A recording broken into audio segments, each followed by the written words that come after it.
1977, north of Seattle, Washington State, a body of a young woman is found. It soon becomes clear she has been shot dead. That's a sight that I never want to see again. Sorry to say, it was all maggots, flies, and there was no facial feature left on this little lady. It's just horrible that a human being can do this to another human being. Despite detailed inquiries, police failed to identify the victim, and despite the best efforts of the investigators, the case grinds to a halt. We got a victim here we can't identify. We've tried everything we had at our disposal to try and identify this young lady, and we just come up with nothing. But in a review of cold cases, the investigation gets new life. We just treated it like a brand new case, and we started over from the beginning. This is the story of a victim police named Precious Jane Doe, how she died, and how new revolutionary forensic technologies helped police identify her after 4 decades. I don't believe this case could have been solved without investigative genetic genealogy. There was no other way to get to who she was. It took a new technology, it took a new approach. As often is the case in any discovery, the new tool comes along and we can do what we couldn't do before.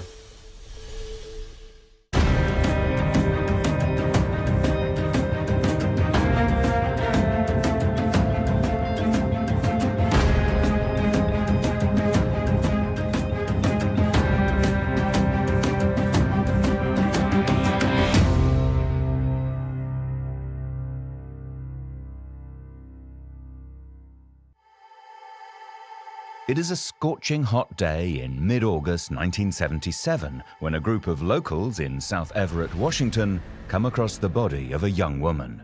A couple of people were picking blackberries in the blackberry bushes up a gravel road just north of Mariner High School when they discovered this body.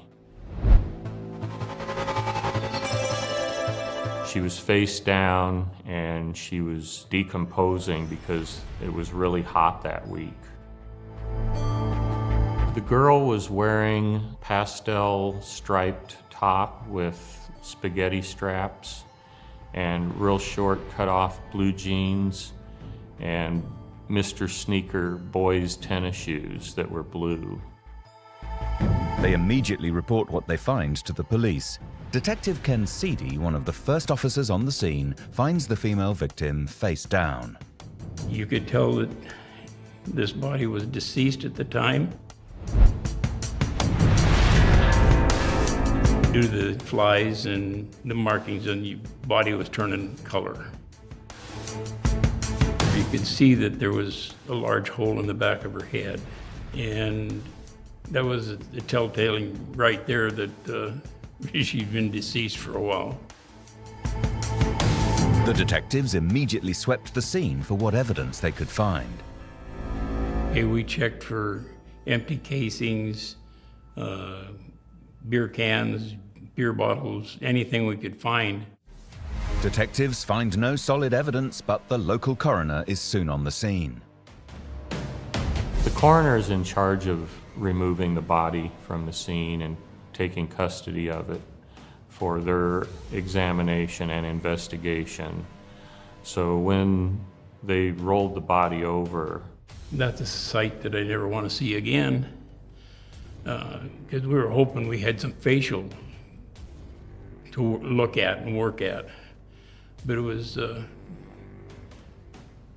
sorry to say, it was all maggots, flies, and there was no facial features left on this little lady. This is in the days before modern DNA technology. Police have limited investigative tools at their disposal. all there was back in the day was fingerprinting and blood typing. There was no DNA. So they processed the crime scene, finding as much evidence they could, which really wasn't anything there, and they recovered the body and took it to the coroner's office for an autopsy. After the coroner took her, we went back out the next day with rakes and raked the area, hoping to find some casings or, find something. We're not finding much. The results of the autopsy confirmed all that police expected about her death. At the autopsy, they realized that she'd been strangled and that she had been shot in the head approximately 7 times. However, only 5 bullets were found in her skull. She had been laying there about a week, and it had been a 90-degree temperature week. So there had been some postmortem changes, decomposition, some insect activity, so she was not identifiable. The heat speeds up the decomposition process. So she had turned color. The skin gets very dark, green to black, and the skin starts sloughing off, the hair starts sloughing off. The flies lay eggs in the natural orifices, the eyes, the nares, the mouth, sometimes the ears, and also any points of trauma. So bullet holes, for example. So she was mostly skeletonized in the face by the time we got her.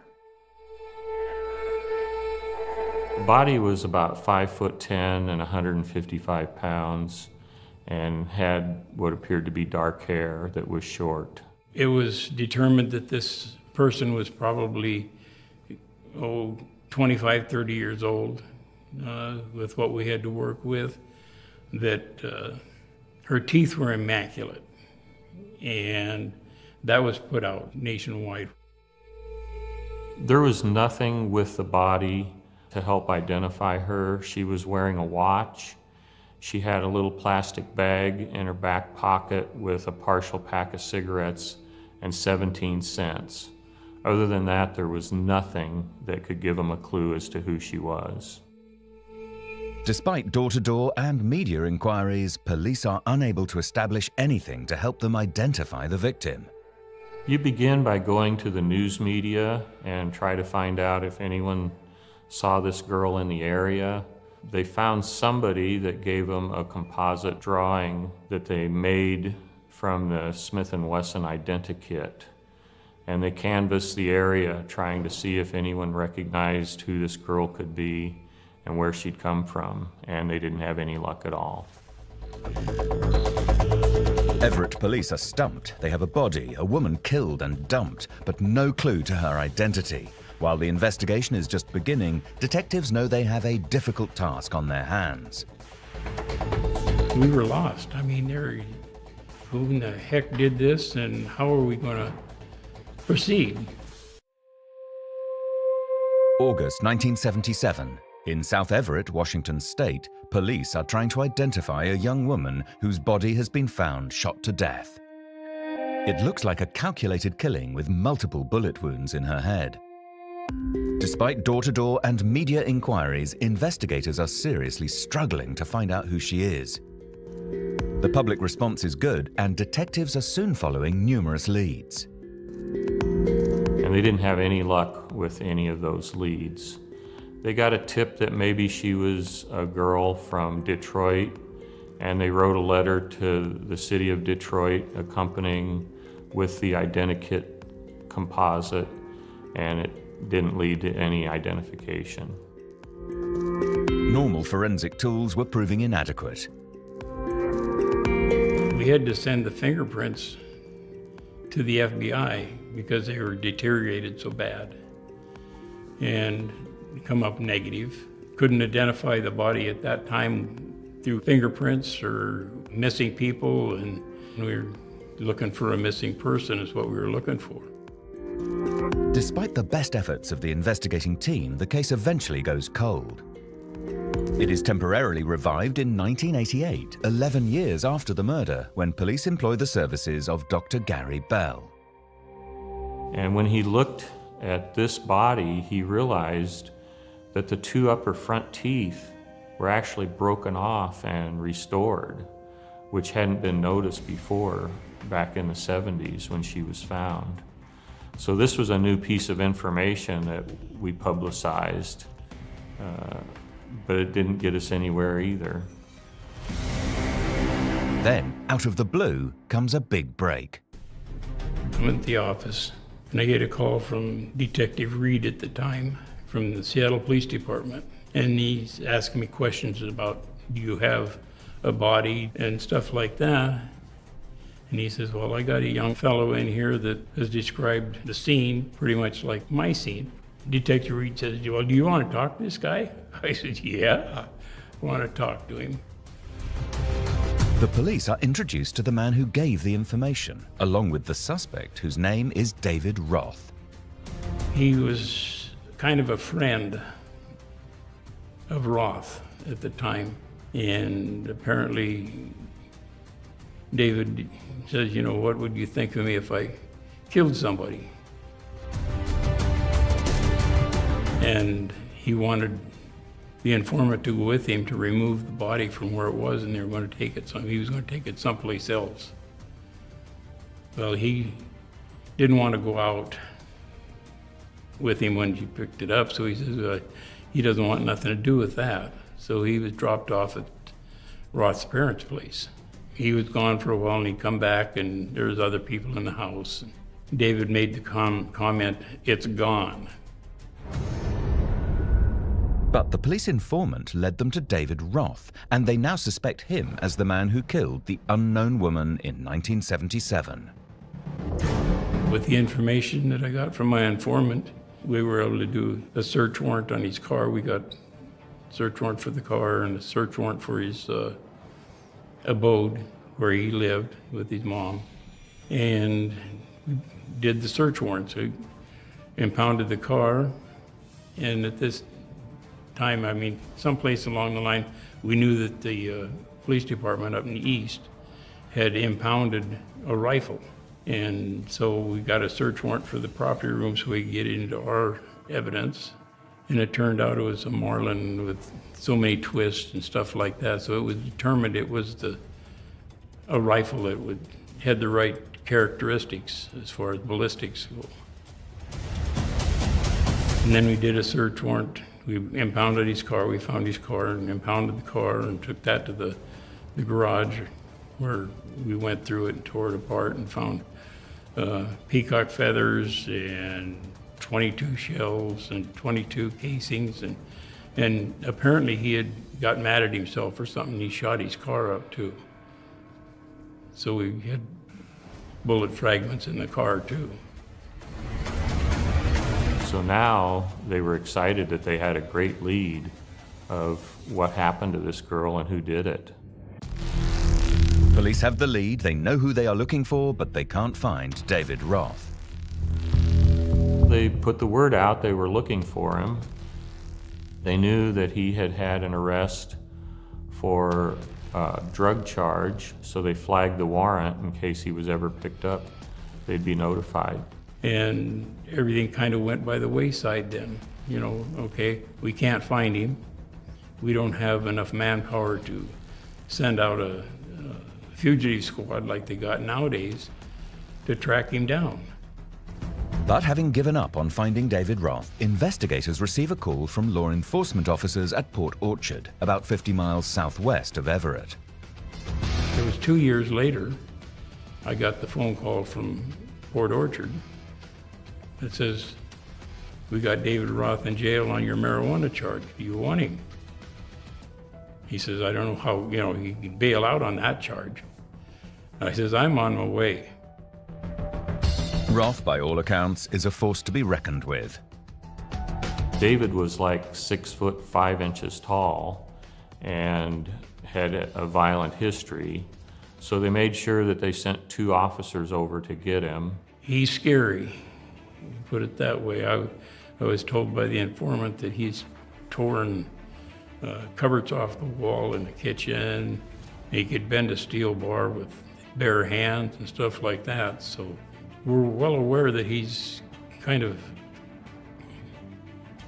a mean person, very mean. If he would have went crazy on us, I don't know what would have happened.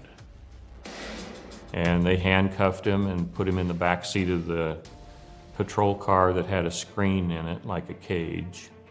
But one of the detectives rode in the back seat with him to try to talk to him on the way back. The fastest route between Port Orchard and the Seattle-Everett area is by ferry.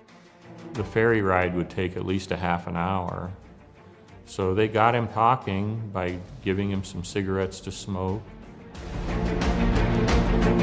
So we had him sign the form, his rights form, and he was willing to talk. And by the time we got across the ferry, he'd admitted to the killing. Roth is very clear about his recollection of events.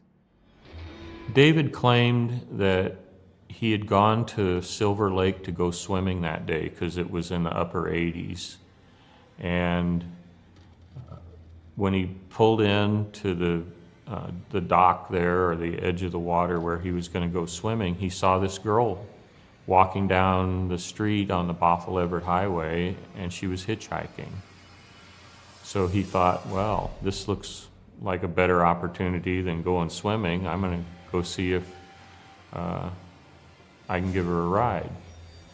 So David picks her up and says, do you want to go have a beer with me? And she agrees to do that. So David Roth drove over to the Midway Market Grocery and bought some beer because he looked older than the 20 years old that he was, because he had a receding hairline and he was 6'5" tall.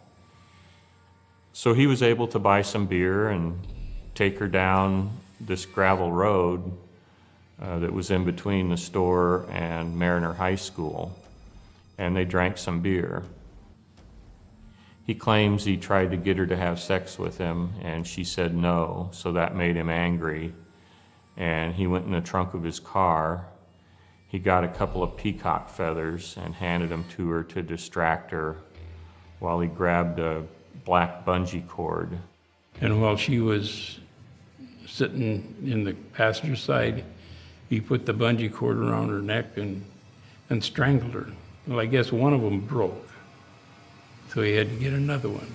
And he drug her off into the blackberry bushes, and she was thrashing around, so he was afraid that she wasn't dead. That's when he decided he was going to go back and get his .22, which had a 7-shot magazine, or clip, and went back and emptied the clip in the back of her head.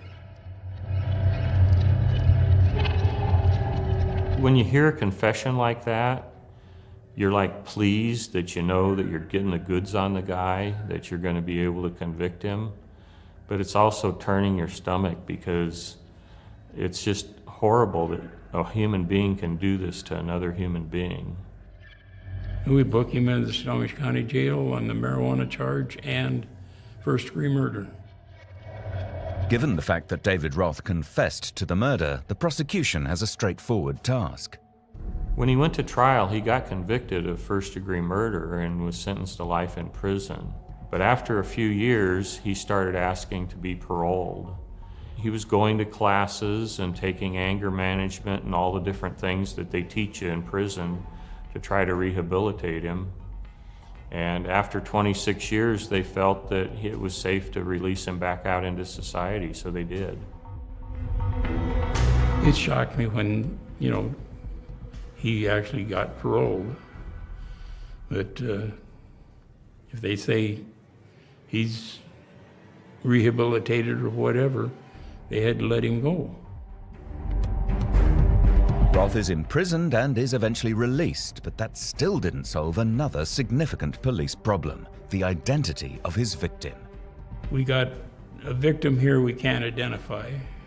We've tried everything we had at our disposal to try and identify this young lady, and we just come up with nothing. Nobody still had any idea who this girl was. They were just at a total loss, and they were hoping that someday somebody could identify her. Detectives have tried everything to try to establish who the female murder victim was. Now the team has decided to investigate the possibility of forensic genealogy, among other activities that Jim Scharf was trying. We still hadn't come up with any identification.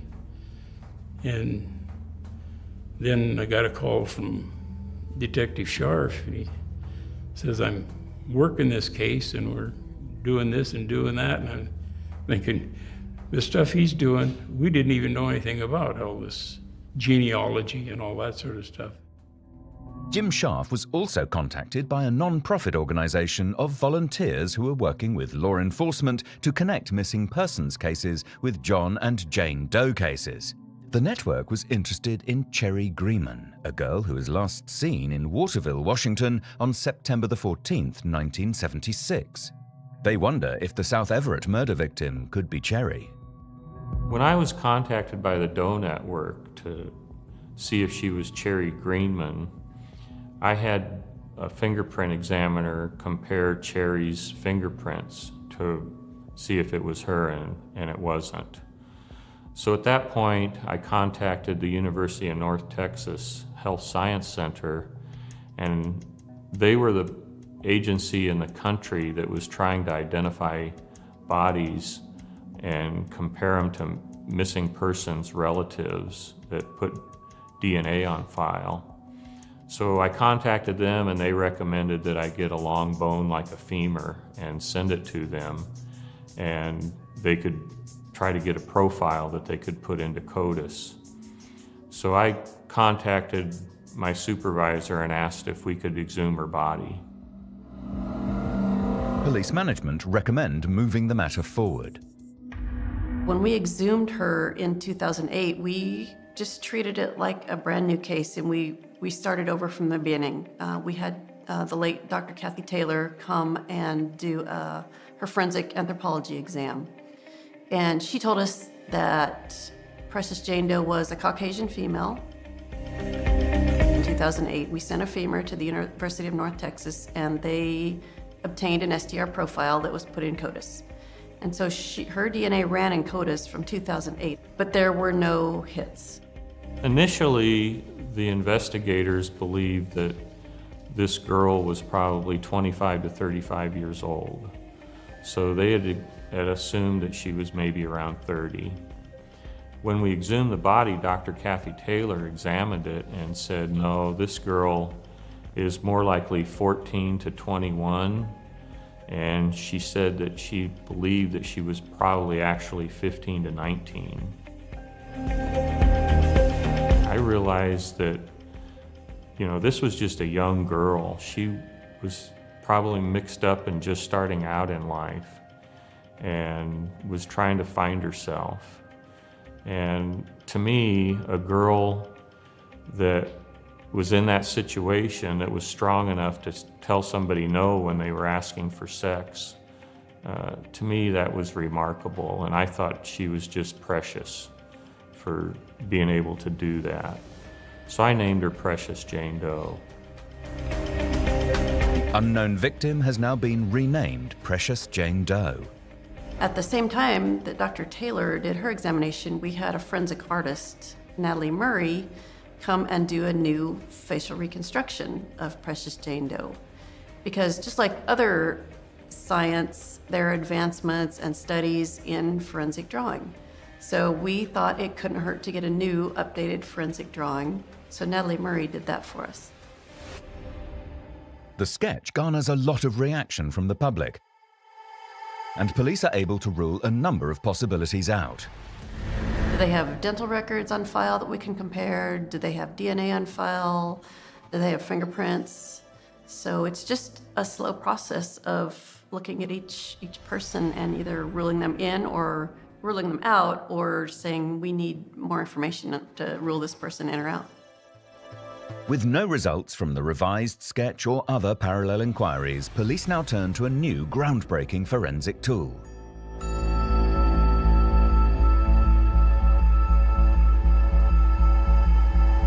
So in 2018, Barbara Ray Venter told us about Dr. Ed Green. And he had learned how to get DNA out of just a strand of hair, whereas before we needed the cells in the roots to get a DNA profile. So this was like hard to believe that this was even possible. But I trusted Barbara, and she said, we need to get some hair and send it to Dr. Green. Well, out of sheer luck, for some reason, We had her hair mass in the sheriff's office property room. Nothing else had worked so far. I was convinced at this point that Precious Jane Doe wasn't a reported missing person because we had looked at hundreds and hundreds of them. So I was pretty sure that she probably wasn't a reported missing. And there had been no hits in CODIS, so I thought, why not? It was actually not known that there was nuclear DNA in the hair shaft. It was known there was mitochondrial DNA, but it was always thought that there was no nuclear DNA. The reason for that being that as the hair shaft grows, the cells actually go through a process called apoptosis. And in that process, the nuclear DNA gets chopped up into little tiny pieces. So I had seen an article by Dr. Green on using DNA from rootless hair to identify a little girl. And what Dr. Green had discovered was that actually there was nuclear DNA. It's just that the fragments were too small to be detected by traditional PCR technology, which is what's usually used. So they arranged to have the hair sample sent to our lab. And we took this case on, like we take many cases on, not really knowing the details of it that were not relevant for what we do. Most of the details of the crime and the policey aspects of it aren't necessary for us to know, so we purposefully don't know them. Scientists have discovered that the DNA in hair has particular positives when it comes to forensic analysis. DNA in hair, it's a fantastic environment because it is water insoluble. It's a great preservation environment for DNA. On top of that, hair, an individual hair, is a discrete biological unit that can only come from one person. You never get a mixture of DNA within a single hair. So we were hopeful about retrieving and sequencing DNA from hair. In practice, we've retrieved DNA from hairs that are hundreds and even thousands of years old.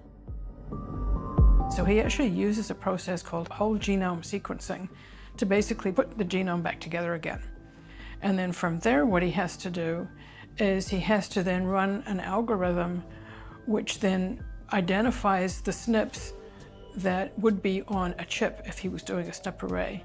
So he's pulling out the same SNPs that would be on an ancestry chip or a family tree DNA chip. And then that file that he then creates is then uploaded to, say, GEDmatch or to family tree DNA. And then the matching algorithm looks for matching folks in the database. In the case of Precious Jane Doe, this is a time-consuming process. So it took Dr. Green about 1.5 years to keep working with the different algorithms that he was developing to try to get a profile that could be uploaded to GEDmatch. The forensics community forever basically has this one way of looking at DNA, and when it fails, the conclusion can be that there's just no DNA in that sample. Oftentimes that's true, but for hair, for rootless hair, there is DNA in the sample. It's just that it's too short to work with that assay.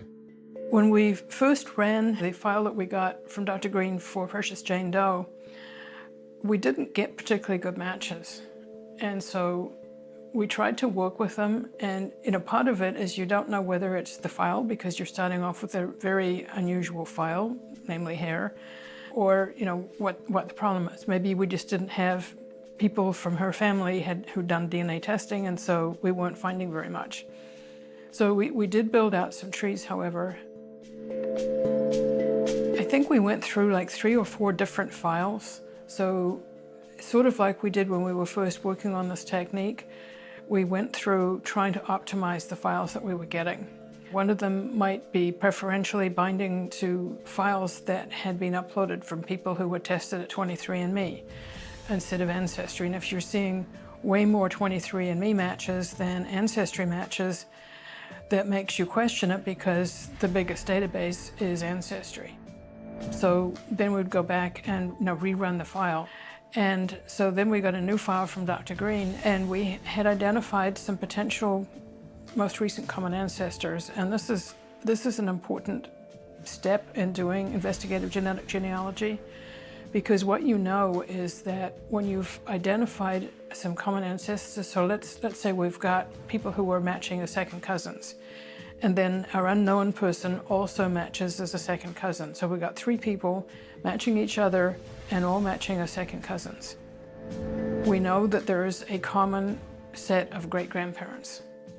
And we further know that the person we're trying to identify, since we've got an unknown person in this mix, must be a descendant of that set of great-grandparents. And so the first step in doing any of this is identifying who those common ancestors are.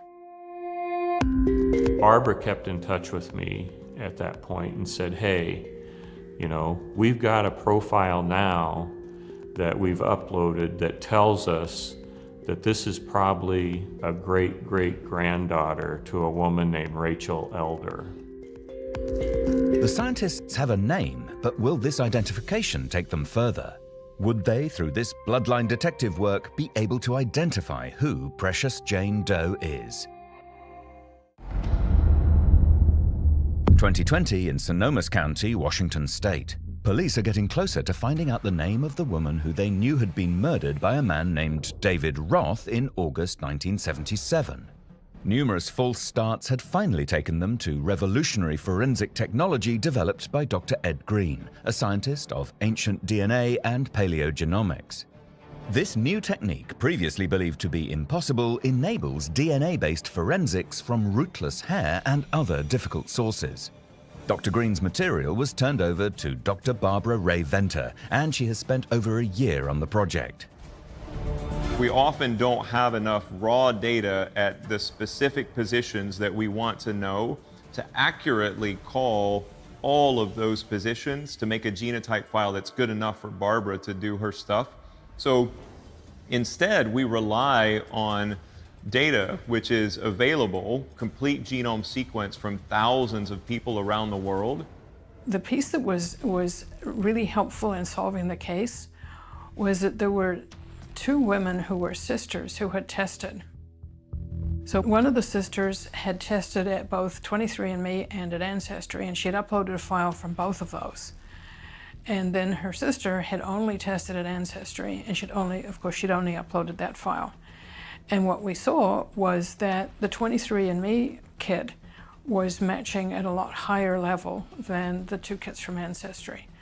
And so it helped us that we were seeing this in a real example where we knew that the amount of matching DNA from the Ancestry kits was lower than it should be. And so we were able to use the information from the kit from 23andMe to then finally figure out who our person was. The team knew it was getting closer to the name they were looking for. It was kind of exciting because we actually had 3 different lines in our tree coming together in one spot. So this was basically X marks the spot. So we go back to our tree to see who's at that spot, because this is going to be who our Jane Doe is. And we have 3 little boys. But Dr. Venter knows the tree is incomplete. So there were 3 little boys. Their last name was Elder. And so obviously we had somebody missing from our tree. We had a little girl missing from our tree because we were looking for a Jane Doe. So we spent some time trying to figure out, okay, how are we going to come up with this missing person? And we actually, for a while, we had wondered if she was maybe somebody who was adopted, because it was so difficult to build out trees for her. So one of the ladies, who happens to be very good at finding things in obscure places on the internet, found this one website where a family member, not even a close family member, had a tree for the elders. And in that tree were the 3 little boys, and there was a little girl. The genealogy tree has been built from a woman named Rachel Elder.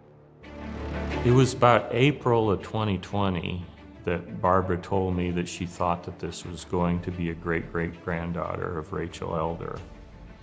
And we were working pretty hard for a month and a half or 2 months until June came around and Barbara calls me and says, "Hey, I'm sure we've identified the parents of this girl. It's Stanley Elder and Mary Gennard Elder. And it has to be a daughter, but we can only find that they have 3 sons. We can't find that they had a daughter. But our genealogy shows us that it has to be her." So she started looking on the relatives of that couple, and she was able to learn the next day that she found on another genealogy site that they maybe had a girl by the name of Elizabeth Marie Elder, but she didn't know how old that girl was, whether she was older than the 3 sons or younger than the 3 sons. But that was the next big clue that she came up with. How are we going to figure out who she is? How are we going to confirm that we have the right family? And so it turned out that in talking to the family, Detective Scharf learned that, in fact, the mother had had another child out of wedlock. So before she had gotten married to Mr. Elder, she had actually had this other child who'd also been given up for adoption. And so the detective was able to track him down, and because he was an adoptee, like a lot of adoptees, he was looking for his biological relatives. And so he had done DNA testing. I had gotten a phone call from my sister, Carol. And she said she was contacted by Detective Scharf and that he'd been working on this cold case and involving a girl that they had found 40-some years earlier, and that he wanted to contact me and see if I'd be willing to do a DNA test. And so I told my sister, sure. I'd just done Ancestry a couple months prior and had it all, worked up already. So he gives me a call about an hour later, and next thing turned into a 3-way conversation with Barbara and him and myself, and we worked out the arrangement of downloading my stuff from Ancestry so Barbara can work on the data files and stuff, and within 3.5 hours they had a match.